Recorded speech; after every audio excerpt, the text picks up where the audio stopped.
안녕하세요. 보상금배상TV 전경근 변호사입니다. 교통사고 형사사건에서 형사합의를 했는데도 이 형사처벌을 받는 경우가 종종 발생하는데요. 이런 상황에서 실제 어떤 형량이 나오는지 제가 직접 수행했던 사례들을 통해서 알려드리겠습니다. 먼저 이 교통사고 이후에 형사합의가 필요한 경우를 살펴보겠습니다. 일반적인 교통사고는 내가 종합보험에 가입되어 있고 피해자와 합의를 했다면 형사재판을 받지 않습니다. 그런데 제가 말씀드리는 이 세 가지 경우에는 형사재판을 받게 됩니다. 첫 번째, 피해자가 사망한 경우. 둘째, 신호위반이나 과속 같은 중대한 교통법규 위반 사고인 경우. 셋째, 피해자가 중상해나 영구장애, 불구가 된 경우입니다. 이런 경우에는 경찰에서 조사받은 후에 검찰에 송치되고 법원에서 형사재판을 받게 됩니다. 물론 피해자의 피해 정도가 경미하면 정식 재판 없이 약식명령으로 벌금만 내고 끝나는 경우도 있습니다. 이제 실제 사례를 통해서 어떤 형량이 나오는지 살펴보겠습니다. 피해자가 사망한 경우인데요. 가해자는 비보호 좌회전을 하다가 맞은편에서 직진해 오던 오토바이를 충격했습니다. 가해자가 전방을 얼핏 살펴보기는 했지만 제대로 유심히 살펴보지 않았고 맞은편에서 오던 오토바이는 아주 빠른 속도로 진행하고 있었어요.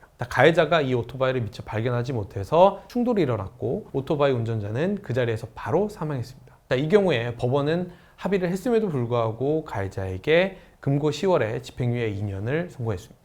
다음은 피해자가 16주로 크게 다친 경우입니다. 가해자가 직진 신호인데도 불구하고 불법 좌회전을 했어요. 그런데 마침 이 횡단보도를 건너고 있던 보행자가 있었는데 안타깝게도 이 보행자를 치고 말았죠. 이 사고로 인해서 보행자의 다리뼈가 완전히 부서져서 치료기간 16주 진단을 받게 되었습니다. 이 경우에 법원은 합의를 했음에도 불구하고 가해자에게 금고 8월에 집행유예 2년을 선고했습니다.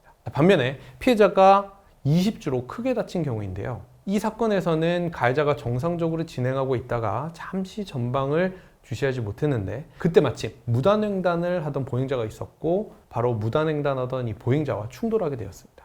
이 보행자는 뇌출혈이 발생해서 20주 진단을 받았어요. 이 경우에 법원은 합의를 했다는 점까지 참작을 다 해서 가해자에게 벌금형을 선고했습니다.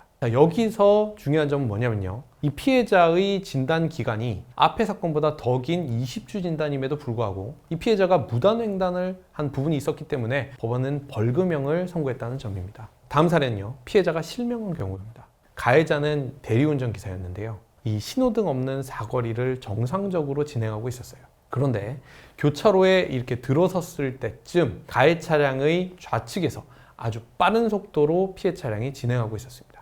대리운전 기사님은 이제 왼쪽에서 오는 차량을 발견하지 못하고 멈추지 못해서 충돌하게 됐는데요. 각 차량의 운전자들은 크게 다치지 않았지만 안타깝게도 이 대리운전 기사님 차량에 탑승했던 동승자 손님분이 실명하고 말았고 이 경우에 법원은 대리운전 기사에게 금고 6월에 집행유예 1년을 선고했어요.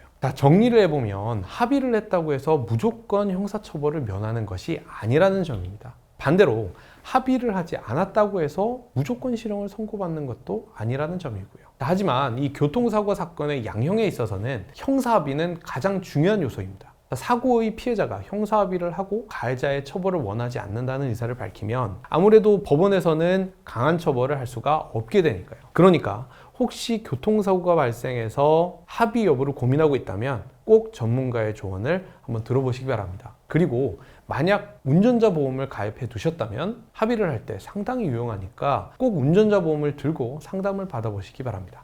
이번에 설명드린 내용은 여기까지입니다. 설명드린 내용 중에 이해하기 어려운 내용이나 더 자세히 알고 싶은 내용이 있으시다면 저희 보상금배상 홈페이지와 유튜브 채널을 검색하시면 더 많은 정보를 찾아보실 수 있습니다. 그리고 궁금한 점은 전화 주시거나 네이버 카페 보상금배상에 질문해 주시면 답변 드리겠습니다. 다음 영상에서 더욱 유익한 내용으로 찾아뵙겠습니다. 감사합니다.